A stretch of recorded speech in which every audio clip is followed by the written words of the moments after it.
Okay, this isn't gonna be a normal video, but if you've watched any of my videos in the past, you've probably heard me ranting about desert etiquette and people just acting stupid in the desert in general. So this video, I kind of want to take a minute to talk more in depth about desert etiquette, rules of the road out there in the desert, and just ways to be safer out there. So this trip, unfortunately, I was affected by people who didn't have good desert etiquette or rules of the road out there, which is why I'm making this video. So first, I'm going to go over kind of what happened to me, and then I'll break down, rules and tips for you guys to use. So this past weekend, I went out with Garrett and his dad and a few of the family friends, just having a normal weekend riding. I'm on spring break, first weekend of spring break. And on our last night of riding, we're going on one last ride. It's going great.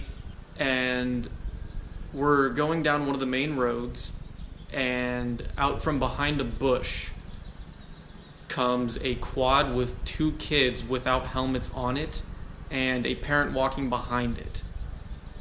So Garrett's in front of me, he slams on his brakes. I'm behind him, I see him stop, I slam on my brakes and try to turn to the left so I don't hit him, and my front tire ends up getting slashed open. It cases to the left and throws me over the handlebars to the right. And I didn't have time to put my hands up. They were still in the fixed position for holding onto the handlebars, and I landed on the back of my hand and folded it forward, which then dislocated my wrist and fractured a bone.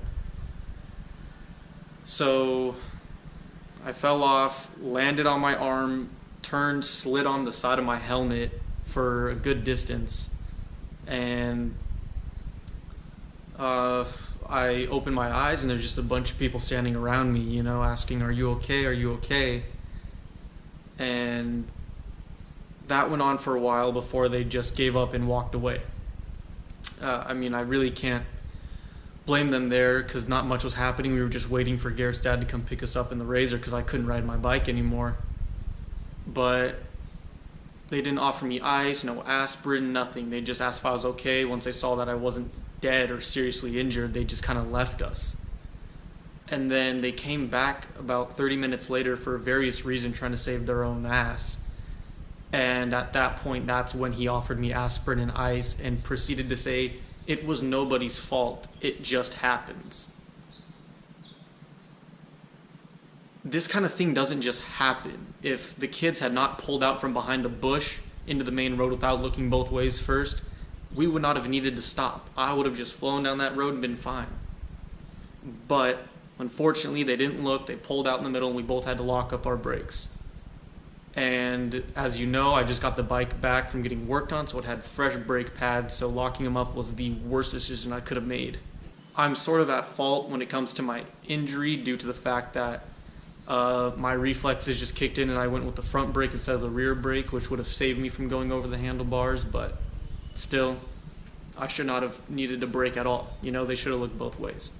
So they came and got me, picked me up in the Razor after about 45 minutes, took me back to camp, and then Garrett took me out to the nearest ER, where I went and spent about 6 hours of the night there. We got there at about 8, stayed there till 2 in the morning, and that is probably one of the worst places to go to the hospital at because it's just a lot of weird people there. The waiting room was odd. Some guy had me feel a bump on his head and showed me all of his scars while waiting.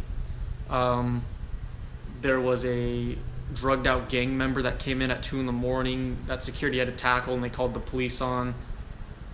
All in all, they had to put me under, re-break my wrist and put it back into the right spot, and put me into this splint, which I've been in since Saturday.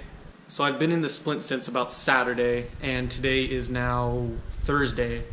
So I've been in this splint since then. I have to get surgery tomorrow afternoon to put a plate in my arm because the bone is broken on the bottom, so it needs some support to hold it up. And then I'll be in a splint for 2 more weeks and then a cast for 2 more weeks.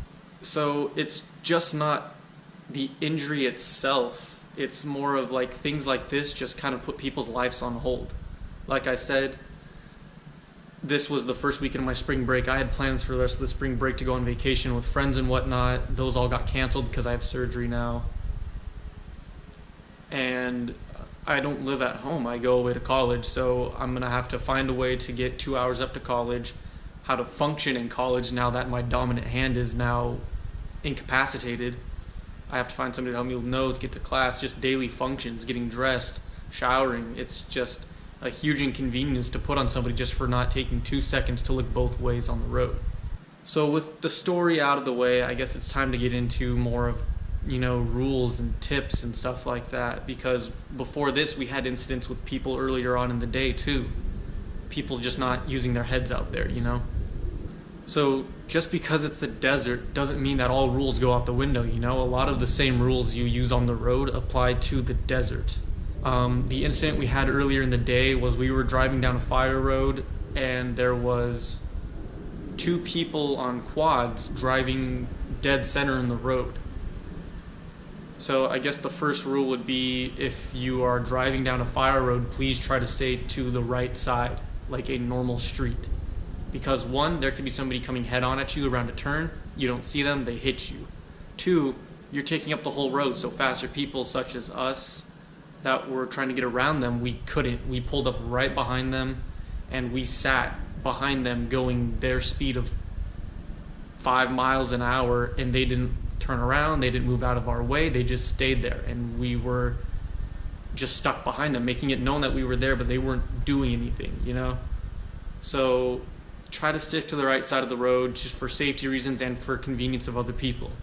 After we finally got around those people, maybe 10 or 15 seconds up the road, which was 2 more people on quads that was with that group, were parked, engines off, sitting in the middle of the road, not paying attention. If we had not been paying attention and we were just flying down that road, we could have easily hit them because they were taking up the entire road. If you're going to stop and especially kill your engine, pull off to the fire road onto the side, like onto a trail or up on top of where you're just not in the road at all. That's what I do. That's what everybody I know does. You just get off the road if you're not moving. The same thing if you're driving on the road. If you're turning your car off, you're not going to stop in the middle of the road. Pull off somewhere where it's safe and turn it off. So about 2 hours later, we're heading back to camp, and we end up getting stuck behind the same group of people, unfortunately. But this time they're all moving together. So now they are 4 vehicles wide, taking up the entire road. So again, we can't get around them. They can't hear us because they're riding 2 strokes, a little bit louder than our Razor. And they're just driving, not turning around and looking to see if somebody's coming up behind them, so we're stuck behind them. The vehicle that was in front of us luckily wedged their way between them and got around them, and in the desert, you throw up numbers of how many people are in your party, so people riding know how many other vehicles to look out for. When there are people passing you on your opposite side going the opposite way, you throw up how many other vehicles are behind you so they know how many other people to look out for. And if you're the last one in the group, you hold up a 0. Like, you're the last one in the group so they know, okay, we're all clear. This helps so if people are trying to go fast, they see you, they move over to their side, they don't just pull back out not knowing that somebody's back there. You're showing them how many people are left in your group so they know how many to look out for, so they don't hit them on accident. If you're going the same way as somebody but you're going faster and you're passing them, you hold up how many more so they know to stay to the side till all those people pass. In this case, our first vehicle wedged their way through them because they weren't moving to the side still, and he showed every single one of them, we have one more vehicle.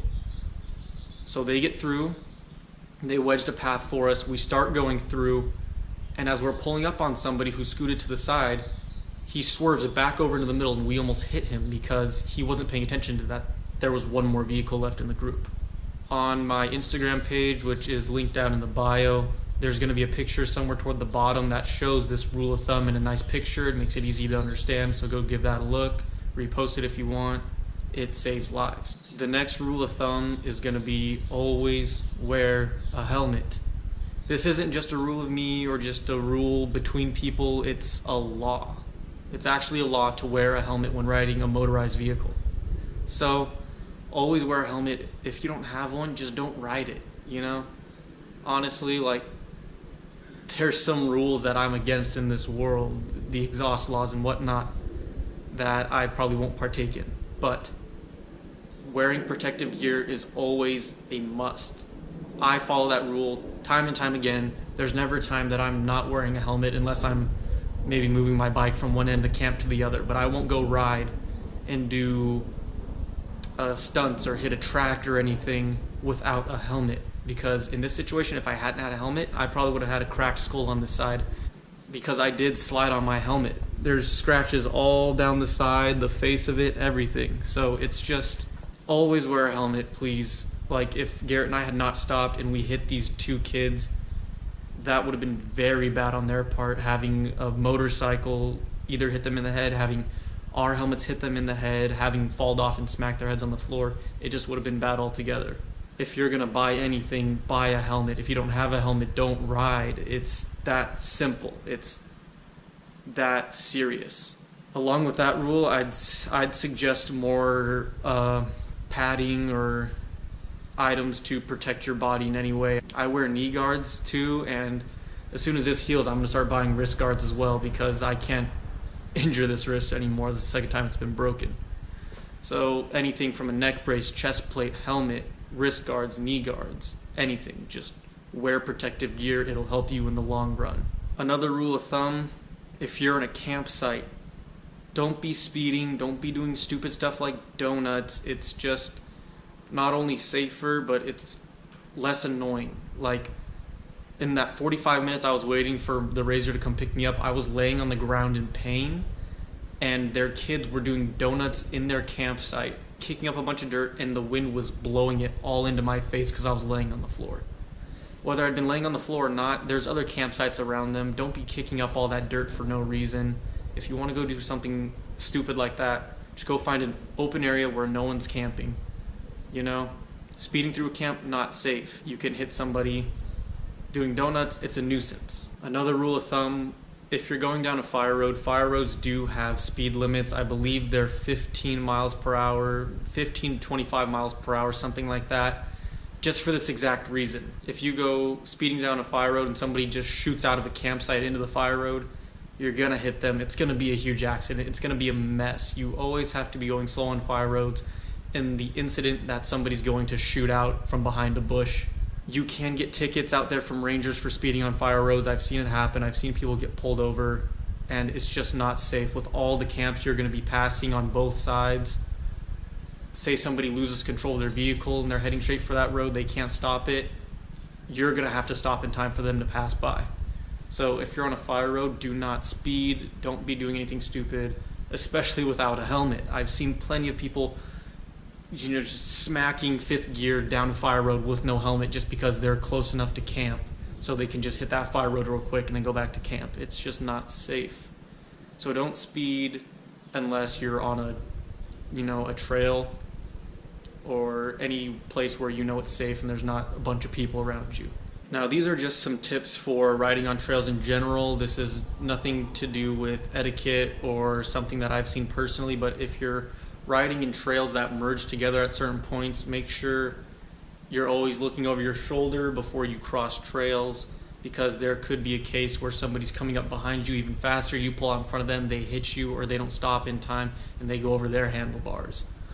Whenever Garrett and I are riding down fire roads, there are trails that cross right through fire roads, and there could easily be a Razor just flying down that because those are trails and there's nothing around them for them to hit, but we could meet at the same time and they could wipe us out. So every time we're on a fire road, we cross a trail, Garrett will slow down, stop, look both ways, look for dust, look down the trail, make sure it's clear before we cross, because the last thing you want is a Razor flying at 60 miles an hour to hit you. You know, padding can only do so much before it's just nothing. Also, the last thing, if you're an adult, please set the example for your kids. I've seen countless adults riding quads really fast in populated areas with no helmets. Your kids see you doing that, they're going to think it's okay to do it. And I'm not just saying this just to say it. Like, I'm a psychology major in college. I've learned a lot about the way children learn, and observational learning is a huge key part of childhood learning. So they're going to do exactly as you do. You ride around with no helmet, you ride crazy, you ride stupid, you don't follow these rules or etiquette of the desert, they're going to end up doing it themselves and they're just going to get hurt. and it's just going to be a reoccurring event generation after generation. So set the good example now, and hopefully it'll carry on and we can prevent less injuries out in the desert. Less injuries mean less regulations, and the last thing we want is our fun to be regulated out there.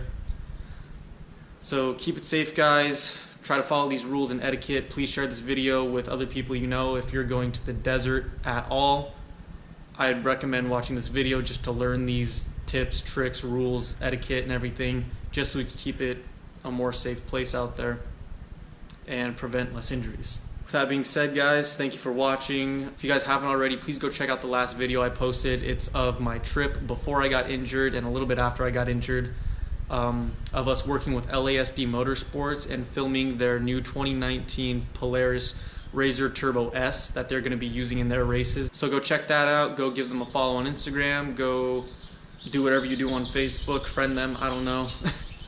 And keep watching for some updates. Thanks, guys. Skies stay low when the nights stay golden. 30 mil a week.